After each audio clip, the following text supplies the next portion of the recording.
My name's Robbie Gorman. I'm here at the Pig and Whistle in Manhattan, and this is Rugby Wrap Up! Woo! Next on the College Rugby Wrap-Up, American rugby legend and Cal Bears head coach Jack Clark on college rugby's chaos, fixes for it, and USA Rugby's leadership issues. Rugby Wrap-Up brought to you in part by Sheehy Auto Stores. It's easy at Sheehy. Box for Grow, the future of cannabis farming. We box you in to increase your yield and profit. The Pig and Whistle, the world's best rugby pub. And Lean and Limber, stretching your way to a healthier lifestyle.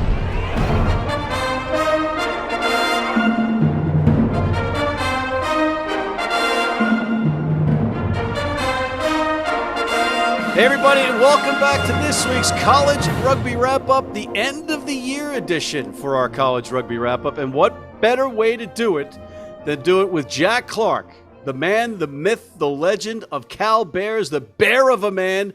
And coach, off the field, you're the size of a bear, but on the field, you know, ironically, you're like the Bear Bryant of the coaching world in rugby, so to speak. Welcome to the show, sir. Yeah, Merry Christmas, Matt. Yeah, I'm happy to be here, and looking forward to it. What are we going to talk about today? I figured we'd talk about ML. No, we're going to talk about some college rugby, coach, because if there's anybody that knows the college rugby landscape, it's you. Because you live and breathe it. And I'll get to my declaration later that you're the one man that can fix this whole thing. Oh, no. Please, no. Oh, yeah. I'm putting that pressure on you, buddy. But if you haven't checked it out, check out 3 weeks ago, we did a show explaining the college rugby landscape. It's a 4-minute segment at the front of the show, and we do it like in a crime scene, mafia, cartel thing, just in a humorous way to show you that this is actually a sea of acronyms on the college rugby landscape, coach. And you're in, I believe, CRAA D1A, correct? I think that's right. Yeah, I'm not sure what that means, but or what that acronym stands for. But yes, I'm pretty sure that's where we are. Coach, what is your take on the USA Rugby role in this? Oh, man. We only have 2 hours. Yeah, no, that's right. I used to work for USA Rugby, and I would have to defend the organization from time to time, have to remind people that, you know, they don't have like 12 helicopters and 100 good men. I mean, they're just people doing their best, man. Cut them a break. Is that the younger Jack Clark talking to? Well, that's where my paycheck came from. Maybe that's why I was doing it. But no, I really felt that way. I thought that, you know, we ought to understand that they had a very difficult job. And I guess I cut them far less slack nowadays. I really believe that, you know, what's happened to collegiate rugby is really, you know, the blame for that falls on their doorstep. I mean, it's really been a disaster that we have our sport connected to a multi-billion-dollar collegiate industry. And all they need to do is put, you know, some real professionals on the job working it. And we could see where this would go. And instead, they've, you know, since their restructure from bankruptcy, they've completely gotten out of the business. I think they've created a council of, I'm sure, really good and well-meaning people. But, you know, they're all amateurs doing their best at it. And, if there was ever a time for professional leadership, it's now. And the national governing body isn't really interested in it. And in that vacuum are, as you say, a sea of acronyms. Again, really well-meaning people trying to do their best to, I guess, grow the game and administer the game. All right, so Jack, let's pretend we just discovered fire and we learned how to walk and we had pens and paper and we had no college rugby. How would you draw up the format? Yeah, well, I mean, at the top there'd be a national governing body that had some skin in the game and really saw this as one of the more important roles that they had. Because I think that really creates a scholastic youth pull, as well as it provides access for men and women to college campuses and all the development opportunities, built-in facilities, doctors, coaches, weight rooms, sports science, and all that helps at the senior international level. So I would say that they have a very strategic and important role. Thereafter, I think you'd have to create divisions to make sure that there was like competition, if you will, that, if you were a small school and rugby was a club sport at a small school, that there was a division you could play in that would be fair and it would be a rewarding experience, for the student athletes. And then you'd have to tackle the big monster called seasonality. And, Oh, you just jumped way ahead in our bullet point list, but go ahead.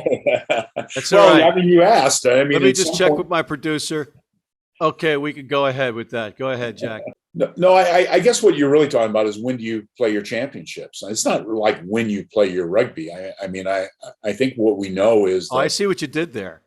You skipped the whole bunch in the middle there. No, I think there's going to be different versions of split seasons. Now everyone kind of has a split season. It used to be that in the Western United States and certainly in the Pacific Coast that we really played our rugby, in the springtime from January on. And now we play quite a bit of sevens in the autumn because seven seems to fit into, the collegiate window pretty well. So yes, you'd have to tackle when it is, what's the best time for the entire country to play in your championships? And importantly, what's the best commercial window? Because we're going to grow the game. I have a very simple layman's definition of growing the game, and it's about more media. It's about more fans. And it's about more and better athletes. And if we really want to grow the game and not just, I appreciate steady state for collegiate rugby around the country is, a handful of fans and a couple dogs and on the sidelines, and you go play your rugby and they get great enjoyment from it. And I'm not trying to be the killjoy of that. I mean, I enjoy that type of rugby myself, but I also feel that somebody's got to decide that we want to grow the game and we want to create better experiences for student athletes that want those more high profile, legitimate, American rugby experiences. The seasonality thing, there are those that harumph and slam their fists and say the 15s has to be played in the fall and then we'll play our sevens in the spring. You'd prefer to play 15s in the spring and play your sevens in the fall. So there are different teams that have different needs or obstacles to hurdle. How do we address the teams that have difficulty playing in the spring in 15s? I mean, the first thing, Matt, is I don't want to be in the business of telling them, how to play their rugby and how to enjoy their rugby. So whatever they come up with is fine with me. I do think that there are some collegiate sports like baseball and lacrosse that have, that play in the spring that want to get going in January, and they have methods for doing it. And I actually saw in the old split season, I saw a Harvard team win a national championship one time, and it was magnificent. I don't even know if they had the best team. They had some good players. I don't know if they had the most talented team. They did have the best team, and they were by far the best prepared. And they played through their autumn season. They qualified for the postseason. And then their coach was a fellow named Martin Kingston. He prepared that team in the springtime like he was preparing a heavyweight fighter. They would leave the snow and they would travel south 500 miles and they would play a game, and they would gradually ramp up their competition. And by the time they got to the first weekend in May, they were the best team in the nation, and they used that split season to their benefit. If I was a split season coach, that's what I would do. But I'm not telling other people to do that. They can do whatever they choose to do. I just don't know that we can get in the school newspaper, much less the local and regional media. So it's a coverage eyeballs thing as well for you in terms of, is it because we're not really competing against football programs? Well, we're trying to compete in an environment where there's enough oxygen for us to grow our own sport is what we're trying to do. So I appreciate, I don't want the quote to be Clark says we're competing with football, because I appreciate the ridiculousness of that comment. But I do think we need to have enough oxygen, and soccer is a good example. I mean, I watched the Final Four of soccer this year, and there were, in one of the contests, I mean, there was 8,000 people there, and they're trying like hell to get out of that window. They want to get into the spring window with their championships. Yeah, but it's soccer, Jack. Yeah. That's the whole reason we're talking, is because soccer sucks. Yeah. Kid picked the ball up and started running around with it because he was bored to tears. If he didn't do that, we wouldn't be talking right now. Yeah, fair enough. But the problem is these sports are kind of mowing our grass a little bit. I mean, they're growing, we're not, and it's time to realize that spring window is the most fertile window. And I appreciate that everyone's spring comes a little bit later, but that's the right time. Have you been to Buffalo in April? It might be that there's not a good answer for Buffalo. We just have to hold that as a possibility. You got Ann Arbor in April, right? Yeah. Yeah, I mean, I've seen some pretty good Michigan teams, play in the springtime. So, I mean, I think it's harder, and it doesn't mean you don't play in the autumn. It just means that when's the best time for our championship window, and reasonable people can differ about this. And I think this has a lot to do with the sea of acronyms out there, and I'm not going to convince them, and neither are you, and they're not going to convince me that. Yes, but together, Jack, we can help facilitate change. Right. I think we can, and I think we can have commercial, very successful, very sustainable commercial properties in the springtime. I really believe that can over time grow broadcast audience and grow commercial sponsorship and grow fan attendance. And at some point, wouldn't it be nice that, somebody says that, you've qualified for the national championships, and, here are your plane tickets, and, here's your hotel rooms, and, here's your pancake breakfast. And that's kind of what I was thinking about when you were talking about Harvard and playing their games on the road in the spring. And I'm like, certain schools will not have that kind of funding to do any of that stuff. And they're going to have to play at home, and they're going to have to play their opponents that are in their division or whatever, geographically speaking, because again, this isn't England. Yeah. This isn't Ireland. And as everybody else says, well, just do this and this. Well, they have no clue the geography, the scope of the United States, and the cost, right? Yeah. Connecting flights and this and that. Yeah. Or you don't want 30 kids piled in two 15-passenger vans driving 8 hours like we used to do. Yeah. Right. So there's that problem. But I also want to I want to nail you right here, Coach. Yeah. You are playing against Notre Dame in September in 15s. Yeah, we just agreed. I mean, Cal's playing a football game against the Golden Domers, and we got an offer to come play a rugby game on a Friday night, I guess. And I'm not sure how we're going to do it yet, but I said we'd do it. When you say that, I mean, you've got to get your guys, because this is your 7th season that you're playing in. Right. And we'll have to come back early. We'll have to have the students come back in the summertime. I mean, to safely play the game, I mean, we would have a bunch of rules around, how much, actual field time and reconditioning time and meeting time would we have to have where we knew we could, safely play a game. And so, I'll have to think it through, and we'll have to sit down and make a plan. I have an answer. Yeah. If it was your 15 season, that you would have all those protocols in place. Yeah. And a follow-up thought, Coach, is this is kind of like the piggybacking with football rather than worrying about it. And piggybacking a football weekend, how about, Cal goes to UCLA when they're playing in football games, because you might get some spill off 500 fans, and that's a success in itself. Yeah, maybe. I mean, I guess it's a possibility. I think traditionally it wouldn't work in our normal stuff, but we did play a sevens contest in Columbus one time when Cal played Ohio State, and the Cal fans all came out. I mean, I suppose if there's 5,000 Cal fans in Columbus, a bunch of them are going to go to get a steak, and a few of them are going to come out and watch the rugby. Yeah. And a few of them came out and watched the rugby. So, there weren't many Ohio State fans there, but there were more Cal fans, and who knows what it's going to be like in South Bend. But you got the Big Ten teams doing it now. You've got Ohio State and Michigan State, or Michigan and Michigan State. Yeah. They're doing it where they're they're piggybacking those football games. And Matt, I mean, listen, I'm not trying to say it's not possible. I mean, intramurals happens on Tuesday and Wednesday nights. I mean, we can do it. It's just like, is it the right thing to do? And so you're saying there's a chance, Jack? You're saying there's a chance we could do it. We could do it. Is it the right thing to do? And I don't think so. We got a lot more to get to, but we're going to take a quick break, Jack, and come right back where I continue to grill you and put you on the hot seat. We'll be right back. Selling or trading in your vehicle? She makes it easy. With Easy Trade, start online or visit us in store. We want your vehicle, and we'll give you up to 125% of KBB value. It's easy at Sheehy.com.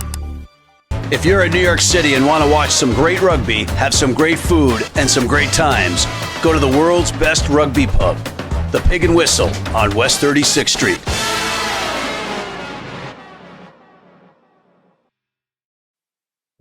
Been blind since I was 4, and I've never seen a beer commercial or a beer label. None of that stuff influences me. I drink beer because of the taste, and my beer is Pabst Blue Ribbon. It has the taste and the flavor. What do you think's on the label? I think there's a naked woman riding on a unicorn, jumping over fire.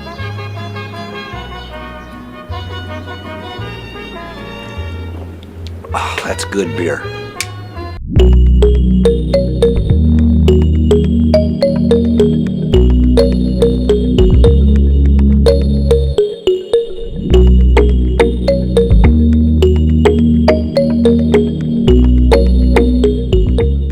And we are back with Coach Jack Clark of the Cal Bears, the legendary Jack Clark. Ladies and gentlemen, Jack, full disclosure, I was down at one of the acronyms championships, the NCR, the National Collegiate Rugby Championships in Houston, and it was spectacular. I had a great time. I was freezing on Saturday when it was colder in Houston than it was in New York City in December, which made absolutely no sense. And none of us on the sidelines were prepared for it. But it didn't affect the players, of course, because, you got guys from Penn State and Bonaventure and all these different schools that are playing in cold weather anyway. But it was a great event. And St. Bonaventure ended up holding on in a thrilling match against Penn State to win the D1 championship for NCR.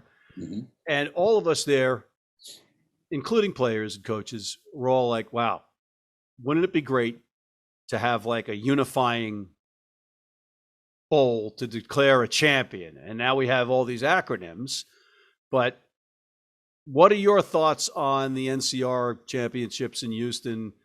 Did you get a chance to check it out? And as the follow-up, how about some kind of unifying game, some bowl?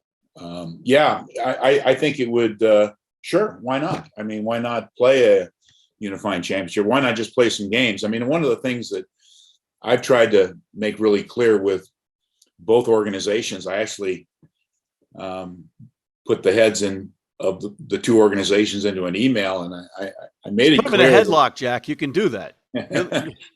You have the physical presence to do that as well. Well, I just tried to make it clear that that no one was going to tell us who we could play, how important it is for Cal to play, Army and Navy and, those two institutions, and Penn State as well. We've played Penn State lots of times in the postseason.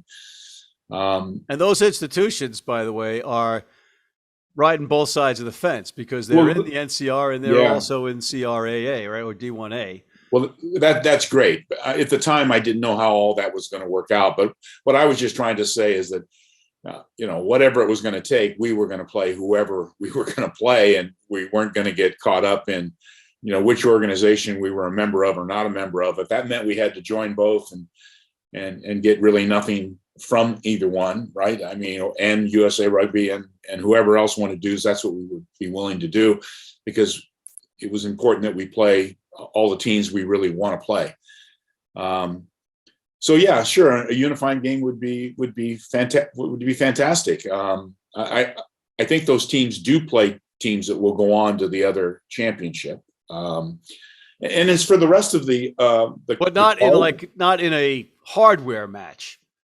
Well, I I guess it would just be about finding time for that hardware match, right? I mean, you'd have to find the appropriate window to do it. Yeah, and maybe it's not for hardware. I don't know. I mean, we used to play the Super League champion, because we had a Super League and we would go play that game. And I mean, there was no hardware involved. It was just like, let's go play. And sometimes you win, sometimes you lose, but you go play the game. And so, yeah, I'd be all for something like that.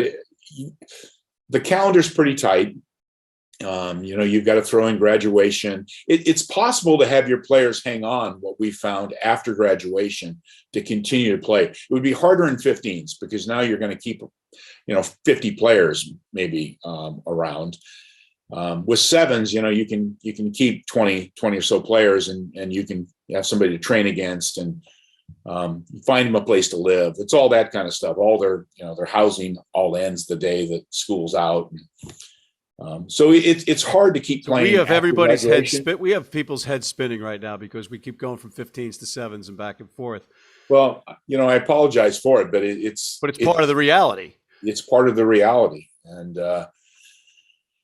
yeah, so but I believe the rest of the card, I didn't see any of the games in Houston, but I really believe there should be bowl games. I mean, that makes sense to me that there should be bowl games, whichever acronym is doing them. It doesn't matter to me. But the idea that teams have a decent year and they end their season playing a game, that sounds great to me.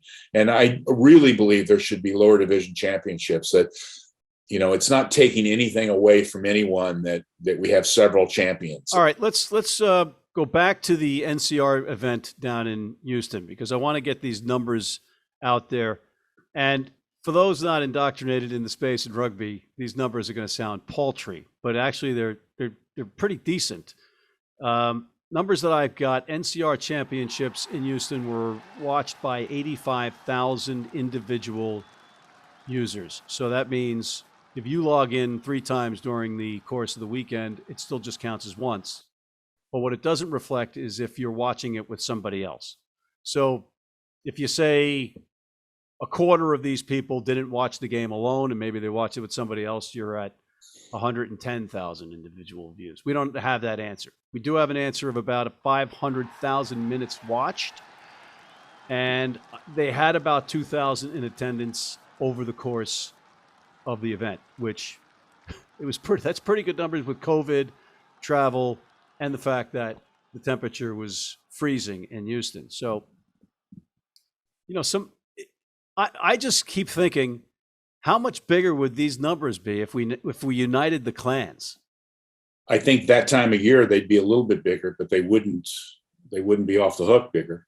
I think those numbers are pretty good, but I'm not surprised by them. I mean, I guess the one number you gave, 85,000 unique users, that's pretty good. I wouldn't think it would have been that high. I think that's a lot of parents and fans checking in on. How many teams were there? You said 20?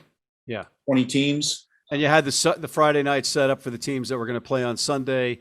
You had the one-off games on Saturday for the championships, one of which was a thrilling D1AA win for Virginia Tech, a team without a coach. You want to talk about, I meet these special people, you meet special people. This kid, Danny McKillop, the number 8 for Virginia Tech, as the player coach. He's already committed to service for 10 years in the military, Army, trying to fly helicopters.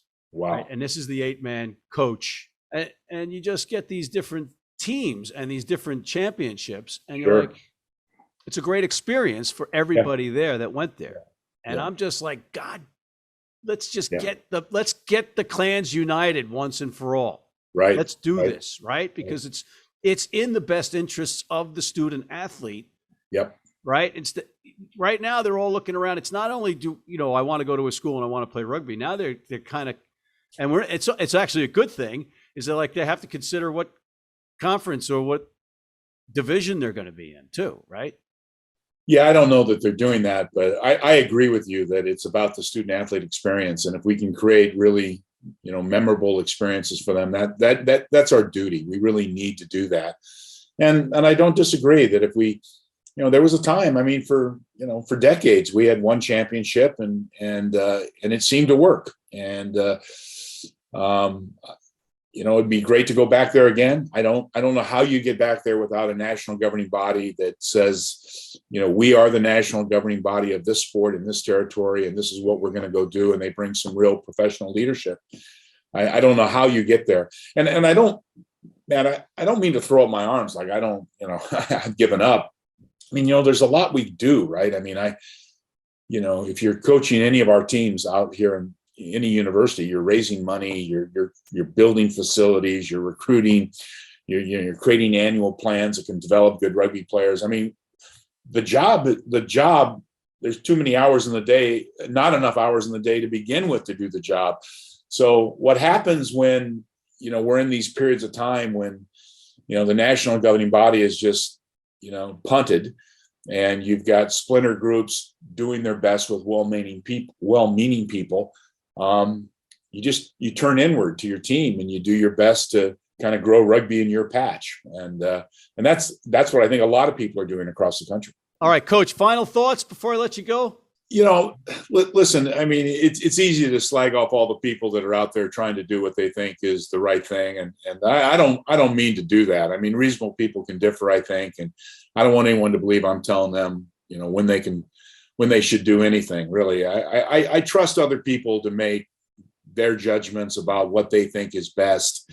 I think it's a poison pill to swallow, and it gets in the way of growing our game. If they think differently than that, I mean, I respect that, man. I mean, I respect other points of view when it comes to this great game of rugby. And, I think everybody's intentions are all good. And that's the thing, it's like the passion, right. And a lot of people are volunteers and they're working at it hard and they're passionate, and maybe some guidance and some help from above, National governing body, you mean? National governing body. Yeah. But we're gonna have. I think we're gonna have to forge forward on our own in the meantime, right? Okay. Yeah. All right. On that note, sir, I want to thank you and wish you nothing but the best. You've been great taking the time to come out and speak with us. Happy holidays to you and yours. Yeah. Cheers, man. All the best. On that note, on behalf of Coach Jack Clark, I'm Matt McCarthy, wishing you and yours a happy and healthy. In the meantime, sign up for our weekly newsletter. Happy holidays, everybody.